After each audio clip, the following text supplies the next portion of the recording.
ছেলে মেয়েও পড়ে,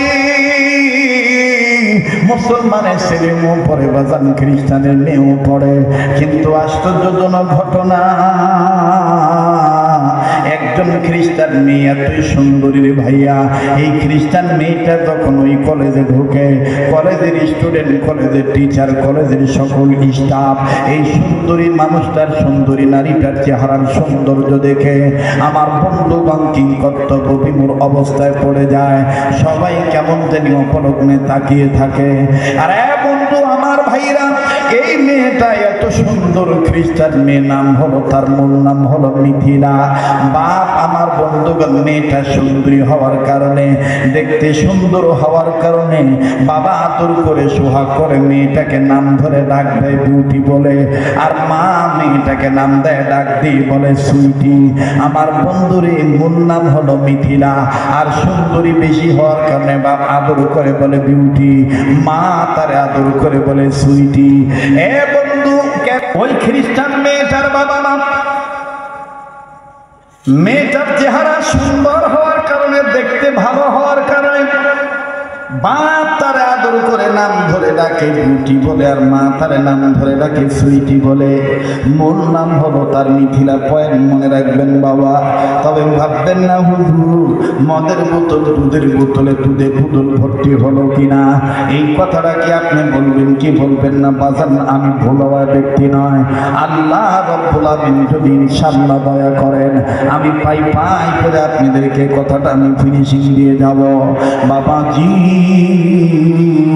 এই বিউটি আর সুইটি নামক একটাই নাম হলো মিথিলা।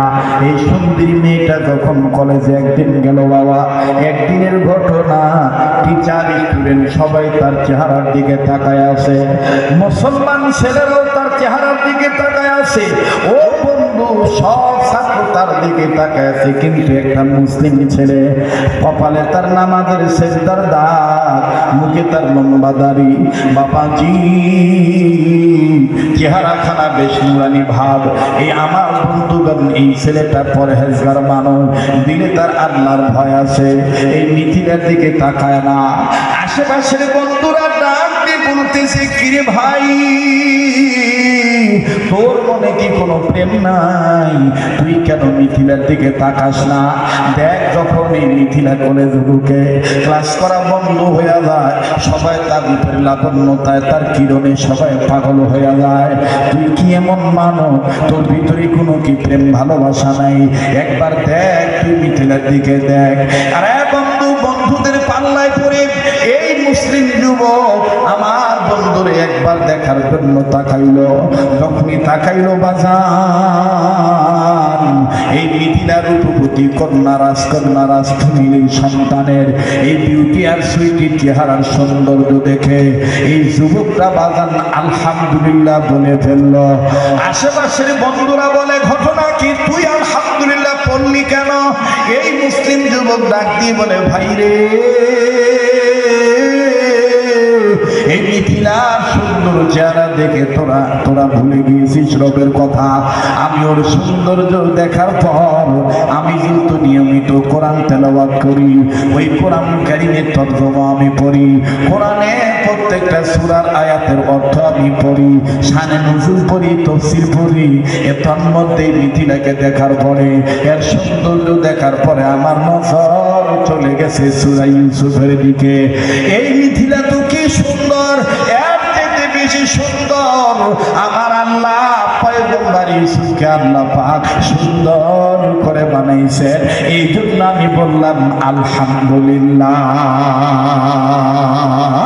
আওয়াজ দিয়া বলেন না সুবহানাল্লাহ। এই মহিলাটা কি সুন্দর, এর থেকে বেশি সুন্দর করে আল্লাহ বানাইছে পয়গম্বর ইউসুফকে। এই কথাটা আমার দিলে জাগ্রত হয়েছে। এই রাগ করলেন নাকি? বেজার হইলে রক্ত দেওয়া হুজুরের দরকার। রক্ত কারা দিয়েছেন? রক্ত দিয়েছেন কাসেম নানুতুবি, রক্ত দিয়েছেন হোসেন আহমদ মাদানী, রক্ত দিয়েছেন আমার বন্ধুগণ, আমার ভাইরা, রক্ত দিয়েছেন ইমাম তিরমিজি রহমাতুল্লাহি আলাইহি, রক্ত দিয়েছেন সাহাবায়ে কেরাম, রক্ত দিয়েছেন আউলিয়া কেরাম, রক্ত দিয়েছেন পয়গম্বর, রক্ত দিয়েছেন এই ভারত উপমহাদেশের অনেক বুজুর্গ ওলামায়ে কেরাম।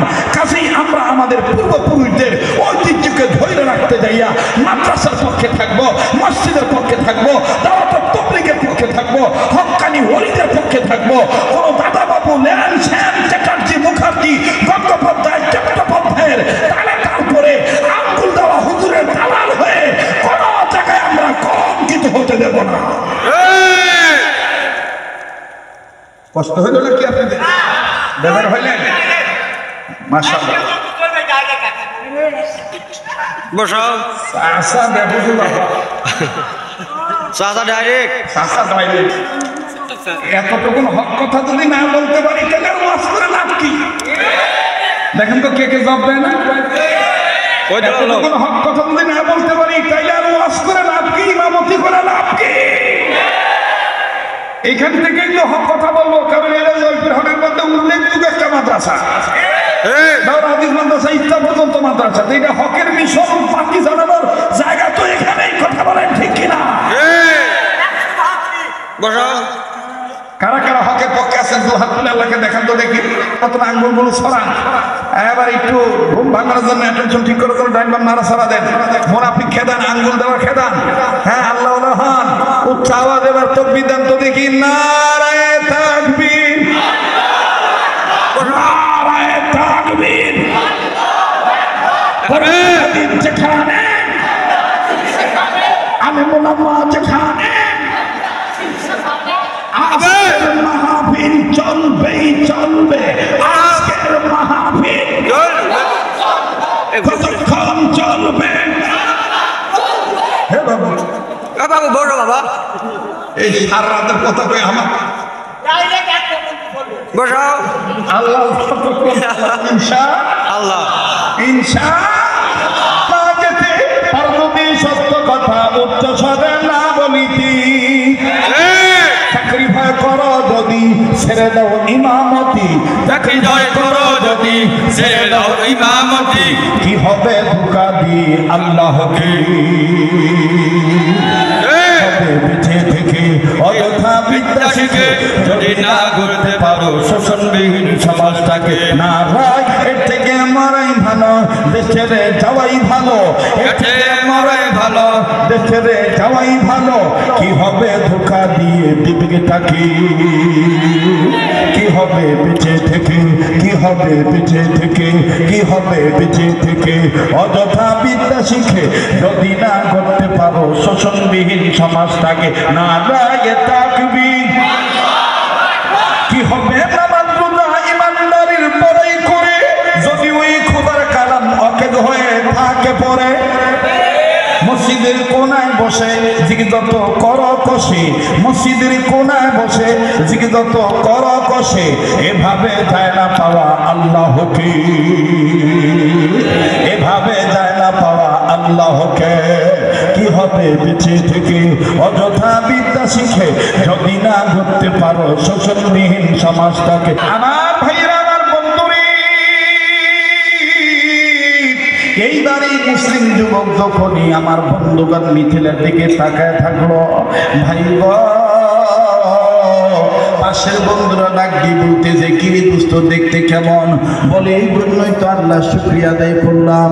বলে ধর সাপোজ একটা কথা বললাম, যদি ওরে বিয়ে করার সুযোগ পাই বিয়ে করবি কিনা বল? মুসলিম যুবক ডাক দিয়ে বলতেছে যদি তোরা বলো আমি তারে প্রেমের প্রস্তাব নয় ডাইরেক্ট বিয়ার প্রস্তাব দেব। এবার মুসলিম যুবকের মুসলিম বন্ধুরা ডাক দিয়ে বলতেছে ভাই রে, এটা কোশ্চিন কেন সম্ভব হবে না, কেননা তুমি আমি মুসলমান, সে হলো খ্রিস্টান, তার বাবা মা মেনে নিবে না, ঝামেলা হয়ে যাবে। আরে বন্ধু, এইবারে মুসলিম যুবক গান দিয়ে বলতেছি তোমরা যদি সক্ষমতা দেখাও আমি যাইয়া তাকে, আমি তাকে প্রেমের প্রস্তাব নয় বিবাহের প্রস্তাব দেব। এরে বন্ধু, এই মুসলিম যুবকটা ক্লাস ভর্তি হওয়ার পর, কলেজ বন্ধ হওয়ার পর, কলেজ যখন ছুটি হয়ে গেল, মুসলিম যুবক মিথিলার কাছে যাইয়া আস্তে করে ডাক দিয়ে বলতেছে মিথিলা, আমি তোমাকে বড় পছন্দ করে ফেলেছি, রাজি যদি থাকো আমি তোমাকে বিবাহ করতে চাই।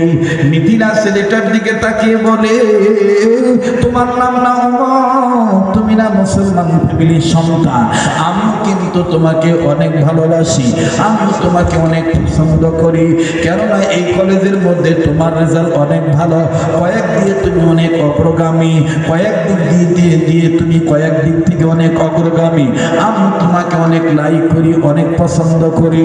কিন্তু সমস্যা হলো আমার বাবা আমার বাবা মেনে নিবি কি নিবে না তা আমার জানা নাই। আর আমি এমন একটা মেয়ে, আমার বাবা মার কথার অবাধ্য হয়ে আমি কোনো কিছু করি না।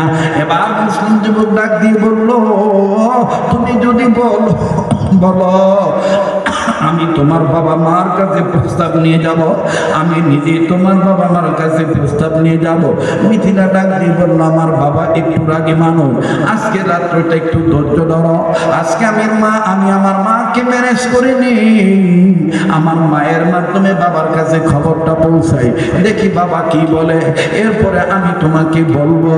এবার মুসলিম যুবক ডাক দিয়ে বললো, শোনো, জীবনের যে কোনো মূল্য হোক, জীবনের যে কোনো বিনিময় হোক, আমি কিন্তু তোমারে চাই। আরে